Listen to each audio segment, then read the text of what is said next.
presented by Adya Arnab Entertainment एक चारी।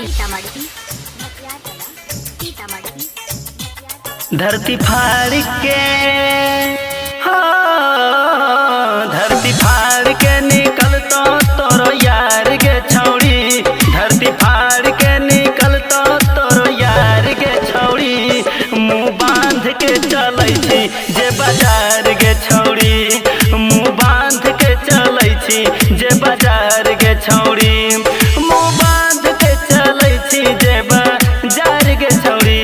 मुँह बांध के चलै छी जे बाजार के छौड़ी, एक दिन लूट ले तो दोनों अनार के छौड़ी,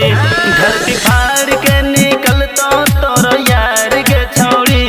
मुँह बांध के चलै छी जे बाजार के छौड़ी, मुँह बांध के चलै छी जे बाजार के छौड़ी। विकास मटियार कला सीतामढ़ी, मटियार कला सीतामढ़ी। बांध के चलै छी जे बाजार के छौड़ी, होठवा जे रंगैला रही गोरिया तो काल गे, अभी तक चमको तोहर गोरे गोरे गाल गे,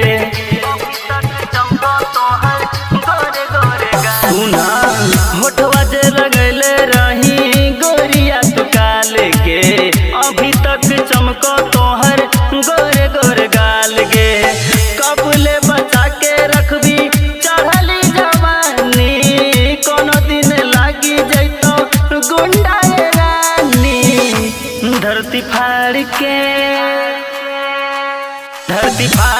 निकल तो तोरो यार के छौड़ी, धरती फाड़ के निकल तो तोरो यार के छौड़ी, मुँह बांध के चलै छै जे बाजार के छौड़ी, मुँह बांध के चलै छै जे बाजार के छौड़ी। विकास मटियार कला सीतामढ़ी, मटियार कला सीतामढ़ी। बांध के चलै छी जे बाजार के छौड़ी, राइटर गोपाले कहो मानी ले बतिया, जवानी खिली जैतो बन जो संगतिया, जवानी खिली जैतो बन जो संगतिया, राइटर गोपाले कहो मानी ले बतिया, जवानी खिली जैतो बन जो संगतिया, कोरबा में हमें तोरा रात दिन सुतैबो, घूमैल तोरा हमें पटना ले जइबो, धरती फाड़ के निकल तो तोरो यार के छौड़ी, धरती फाड़ के निकल तो तोरो यार के छौड़ी, मुँह बांध के चलै छै जे बाजार के छौड़ी, मुँह बांध के चलै छै जे बाजार के छौड़ी,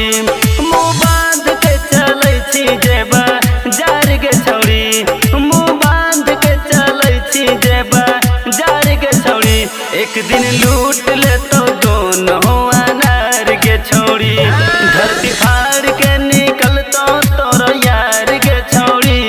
मुँह बांध के चलै छी जे बाजार के छौड़ी, मुँह बांध के चलै छी जे बाजार के छौड़ी। आद्या अर्नब रिकॉर्डिंग स्टूडियो एक चारी।